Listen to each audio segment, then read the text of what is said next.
নমস্কাৰ বন্ধুসকল মই দীপজ্যোতি আপোনালোকে চাই আছে মোৰ এটা অন্য ভিডিও সো আজি এটা আপোনালোকক ৰেচিপি শেয়াৰ কৰিম তো কেনেকৈ বনাই হেতু মানে মই কেনেকৈ বনাও হেতু আপোনালোকক দেখাই দিছো ফাৰ্স্ট অফ অল আমি চিকেন লৈ আইছো ইয়াতে আমাৰ হাফ কেজি মান চিকেন আছে তাৰ পিছত আমি ইয়াতে আমি পিয়াজ কাটি লৈছো আমি দুটা পিয়াজ কাটিছো কাৰণ চিকেনটো আমাৰ কম বেছি নহয় আৰু ইয়াতে আদা নহৰু অলপ পেষ্ট লৈ লৈছো আদা নহৰু জলকীয়া ইয়াতে আছে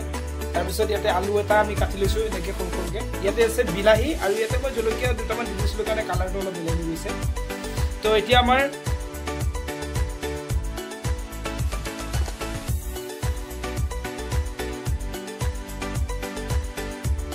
তো ফাইনালি আমাৰ আলু ফ্ৰাই হৈ গল তো এইখিনি আমি নমাই লওঁ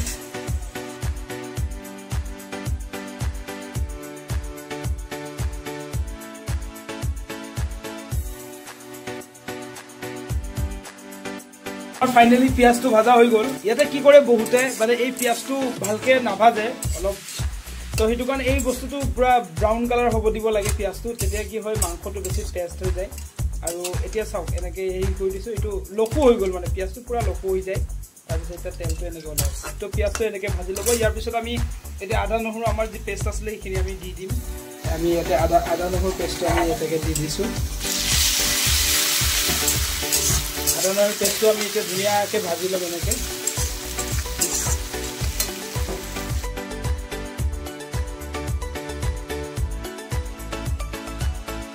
ফাইনালি আমাৰ মছলাটো ভাজা হৈ গল তাৰ পিছত আমি লাহেকে এই বিলাহীখিনি দি দিম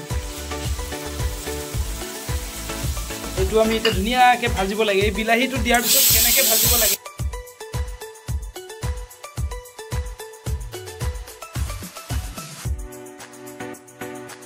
আমাৰ বিলাহীখিনি এইখিনি ভজা হৈ গল মছলাখিনি সম্পূৰ্ণ ভজা হৈ গল তো মছলাটো ভজা হৈছে মানে দেখাই দিছো আপোনালোকক এই যে তেল বিলাক আছে নহয় এই তেল বিলাক এনেকৈ উঠি আহিব লাগে ওপৰত তো উঠি অহাৰ লগে লগে আপুনি গম পাব যে এইটো আপোনাৰ মছলা বিলাক ভজা হৈ গল তো এতিয়া আমি আমাৰ চিকেনটো গুটিটো দি দিম আমি ইয়াতে একেলগে তো এতিয়া চিকেনখিনি কিমান আকৌ ভাজিব লাগিব সেইটো আপোনালোকক দেখাই দিম ফাইনালি চিকেন বিলাকত মছলা মিক্স কৰা হৈ গল কেনেকৈ মিক্স কৰি দিলো এতিয়া আমি ইয়াতে সম্পূৰ্ণ 2 মিনিট আমি ঢাকন দি পেলাই থৈ দিম হাই ফ্লেমত ফাইনালি 50% ডান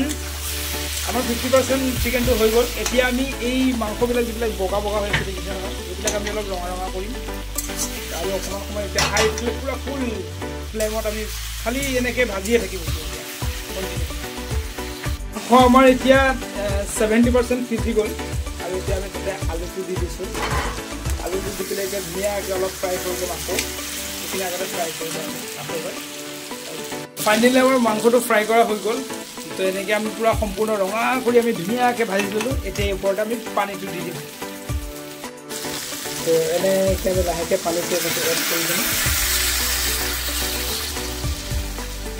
প্ৰথমতে অলপ আমি পানী দিম প্ৰথমতে অলপ পানী দিয়াৰ পিছত এইখিনি আমি ধুনিয়াকৈ মিলাই পেলাই মানে 2 মিনিট মান এনেকৈ থৈ দিম 2 মিনিট মান এইখিনি ধুনিয়াকৈ আমি এনেকৈ ফাইনালি আমি পানী দি দিলোঁ পানী দিয়াৰ পিছত এতিয়া ইমানখিনি পানী দিলোঁ অলপ বইল হ'বলৈ কাৰণে আমি এতিয়া ধুনীয়াকৈ এই ঢাকনটো দি দিলোঁ অলপ বইল আমি মোটামুটি 5 মিনিটমান এইখিনি ঢাকি দিলোঁ এতিয়া ঢাকি দিয়াৰ পিছত চাওঁ পুৰা তেলবিলাক এনেকৈ ওলাই গৈছে ইয়াত ওপৰেদি এইবিলাক তেল লাগিছে তাৰমানে আমাৰ মাংস সিজি গল এটা হৈ গল কমপ্লিট আপোনালোকে এইটো বস্তু চেক কৰিব যে ইয়াতে যদি এনেকৈ বেলে তেল বিলাক যদি ওপৰত এনেকৈ উঠি আহে তাৰ মানে আপোনাৰ ফাইনেল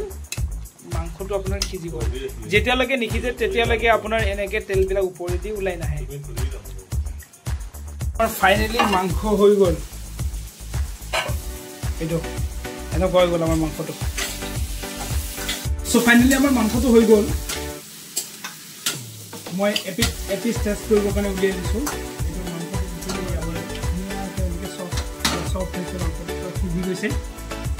সো মইতো আপোনালোকে এনেকৈও কেতিয়াবা বনাই খাব মোৰ ষ্টাইলত মানে মই কেনেকৈ খাওঁ সেইটো আপোনালোকে জানিব পাৰিব